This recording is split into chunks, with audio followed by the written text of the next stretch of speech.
When you're teaching yourself a new skill, as I am with sculpture, it's a good idea to push your edges by trying to make something you wouldn't have thought of yourself.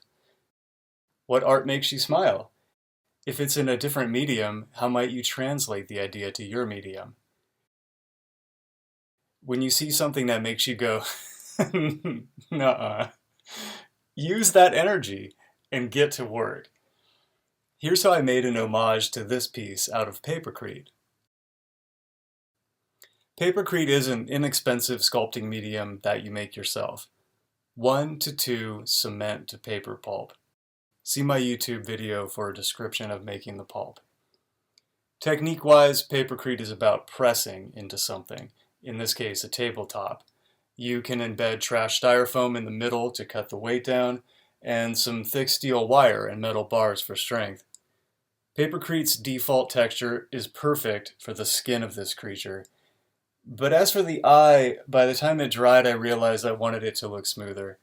So I tried an experiment. I covered the eye with a thin shell of epoxy clay, and that worked well enough.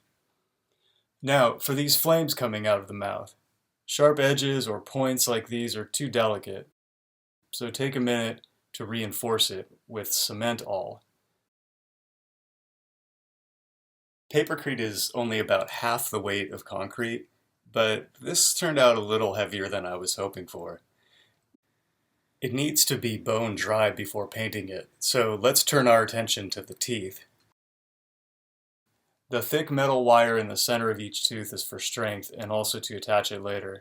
Sculpt half a tooth first, and then when it dries, flip it over to make the other half.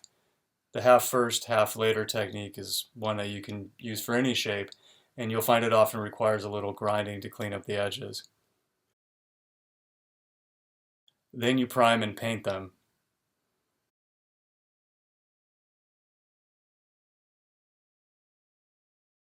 Attach the teeth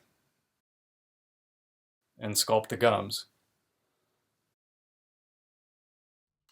For something wide and thin like the wing, use metal mesh.